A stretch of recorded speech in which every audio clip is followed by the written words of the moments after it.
sama no, ada no. Anu pakai tidur gitu mas. Iya. Saya tak ambil. Kopinya nggak dewe.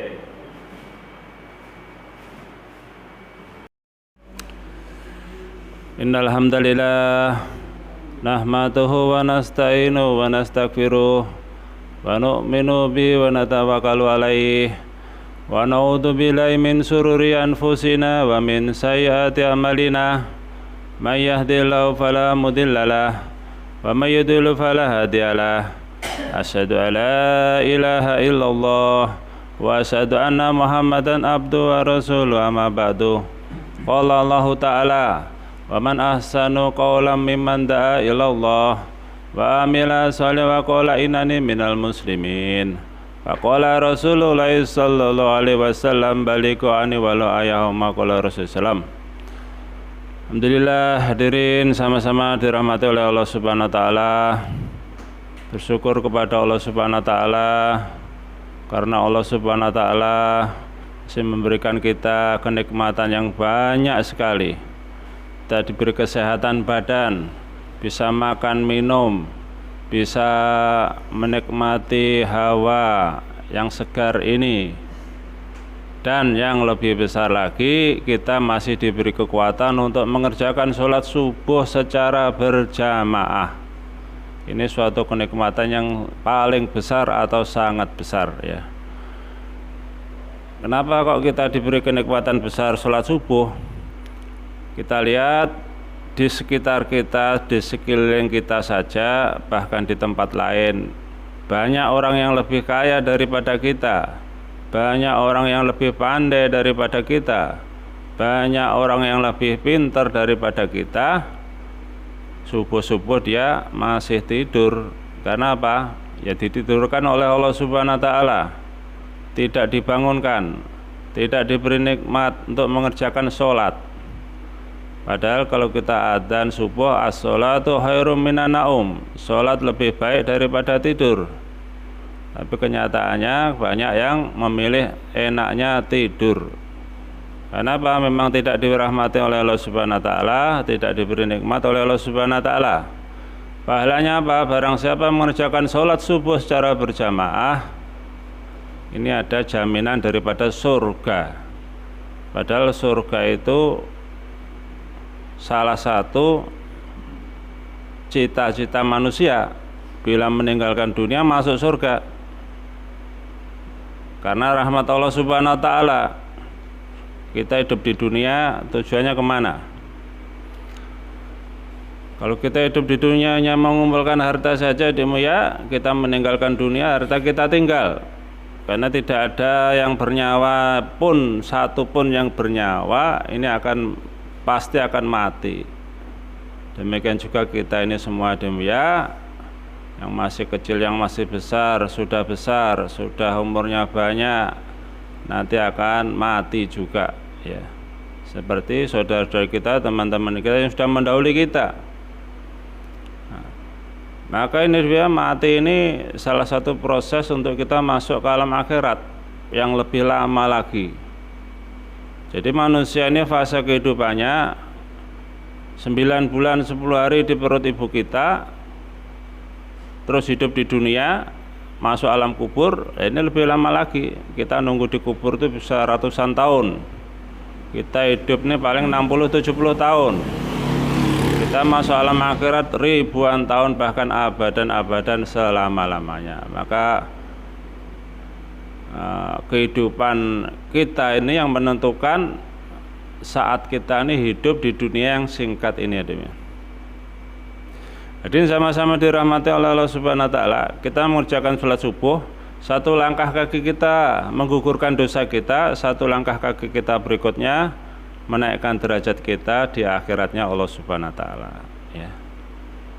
Man sholal bardaini dahulal jannah. Barang siapa di sholat di dua tepi dingin, ini dijamin masuk surga. Maksudnya dua tepi dingin adalah subuh dan asar. Banyak lagi fadilahnya sholat subuh berjamaah dan fadilah sholat berjamaah yang lainnya. Dikatakan dalam sebuah narasi, orang Yahudi ini melihat masjidnya orang Islam waktu subuh masih kosong adik ya. Dia tenang-tenang saja. Loh, kenapa kok tenang-tenang saja? Kalau sholat subuhnya orang Islam sudah sama seperti sholat Jumatnya, maka ini Yahudi sudah tidak bisa lagi nanti kalah untuk menduduki Baitul Maqdis Palestina. Dan Yahudi akan kalah di mana-mana tempat, termasuk kalah pengaruhnya, termasuk kalah dominasinya, termasuk kalah ekonominya. Kalau orang ini mau sholat subuh secara berjamaah, masjidnya orang Islam sholat subuh sama seperti sholat Jumat. Nah, bagaimana ini ya? Nah, ini kita perlu ada seperti dulu tuh tergaung ya, gerakan sholat subuh berjamaah. Dan inilah sudah terjadi di negara Turki ya. Negara kita ini kur-kur tayayam ya, apa itu anget-anget. Salah satu semangat, satu saat loyo. Ini masih kur-kur tayam. Nah, terbukti ya, negara Turki itu ya, awalnya juga amburadul dulu-dulunya, adzan aja bahasa Turki, adzan itu tidak ada bahasa Arab dulu ya. Pernah kejadian ini.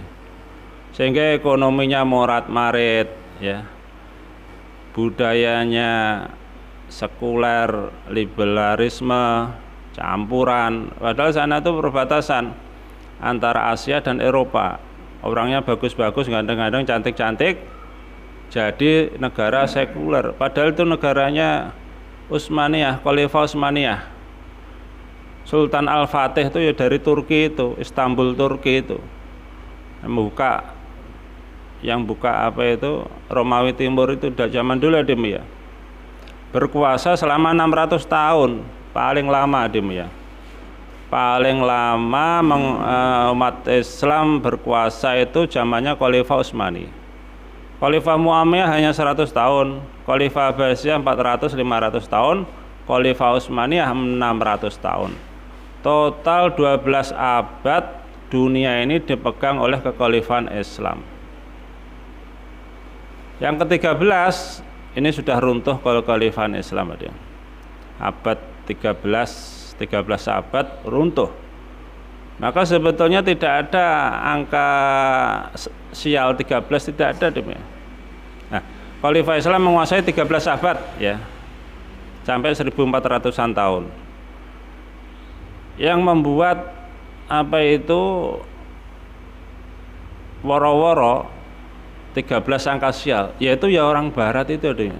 Karena kita memegang kekuasaan dunia, kendali dunia itu selama 13 abad. Nah inilah ya, kita harus paham umat Islam ini. Sekarang kita ini lagi di bawah. Sekarang ini kita lagi ditindas. Apa saja, ekonomi, militer, kebudayaan, apalagi ya, kesehatan, pengobatan. Ini sedikit demi sedikit umat Islam ini mau bangkit lagi. Apalagi ini ada berita bagus, apalagi ini ada harapan, cita-cita. Ada hadis Nabi SAW bahwa nanti di akhir zaman umat Islam akan kembali jaya seperti di zaman Nabi dan para sahabat. Khalifah ala minhajul nubuwah. Ini udah 5 ya. Zaman ada 5. Zaman nubuah kenabian sudah habis, sudah selesai, ditutup baginda Nabi Muhammad SAW. Zaman Khalifah, Khilafah, Abu Bakar, Umar, Utsman, Sayyidina Ali radhiyallahu ajma'in, tambah Sayyidina Hasan 30 tahun. Zaman Muawiyah 100 tahun, zaman Abbasiyah 500 tahun, zaman Utsmaniyah 600 tahun. Sudah selesai 13 abad. Setelah zaman Khilafah, zaman Al-Muluk, raja-raja Islam. Setelah itu zaman Jababiroh, zaman demokrasi, zaman samaunya sendiri, raja-raja rusak. Nah, terakhir nanti yang kelima yaitu zaman Khilafah ala minhajul nubuwah. Ini ada kabar gembira dari Rasulullah SAW, ada harapan umat Islam bangkit kembali, mengatur dunia kembali, mengadakan kegiatan-kegiatan Islami, suasana Islami, budaya Islami di seluruh dunia, bukan hanya di sini. Bahkan terakhir baginda Nabi Isa alaihissalam datang ke bumi ini, dia membunuh bayi-bayi, menghancurkan riba, menghancurkan pajak-pajak semua, dicopot semua, tidak ada lagi. Bagaimana kok bisa pajak dihapus, riba dihapus, babi dibunuh? Ya, bukannya Nabi Isa datangi satu-satu, riba, bank ditutup, tidak. Bukannya babi dibunuh satu-satu, tidak, kesuwan adimnya. Babi aja dikasih penyakit, mati satu, mati semua. Riba aja ini sekarang sudah ada gerakan-gerakan anti riba bermunculan satu demi satu, kelihatannya umat belum memahami juga. Masih ini tidak dihiraukan gerakan anti riba. Dikira ini cuma biasa-biasa, tapi ini banyak juga bank yang sudah ketakutan. Nanti banknya tutup bagaimana? Riba nggak boleh bagaimana? Demikian juga pajak-pajak ini mau ditutup. Pajak itu tidak ada ya. Dalam sudut pandang Islam itu tidak ada sedekah, infak, zakat dan lain sebagainya. Inilah deminya kita ini jangan jadi penonton saja melihat, tapi kita juga harus jadi pemain. Yang memegang piala juara itu pemain, mengangkat trofi itu pemain. Penonton nggak akan angkat trofi, dia nggak berjuang adiknya.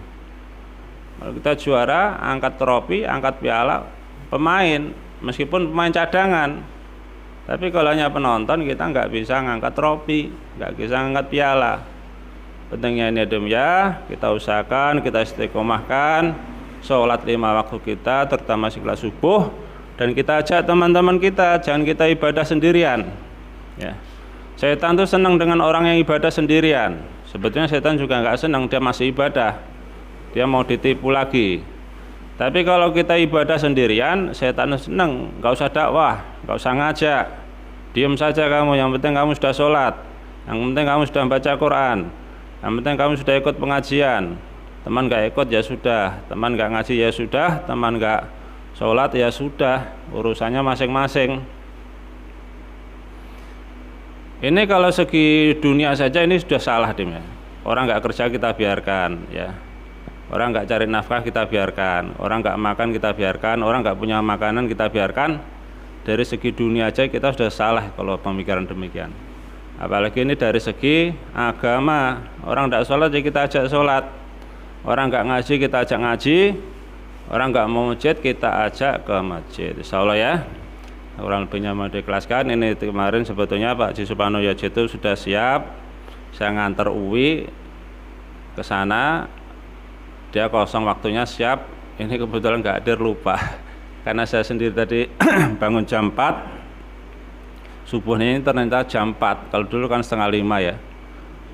Saya kesini masih tutup loh, iya sudah adzan, sini masih tutup. Ya udah ya, santai sebentar, mungkin molor nggak apa-apa, yang penting kita istiqomahkan kegiatan sedekah infak kultum kita.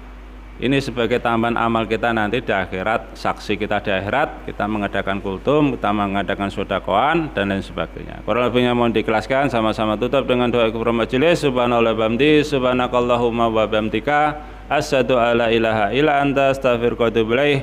Wabillahi taufiq wal hidayah. Assalamualaikum warahmatullahi wabarakatuh.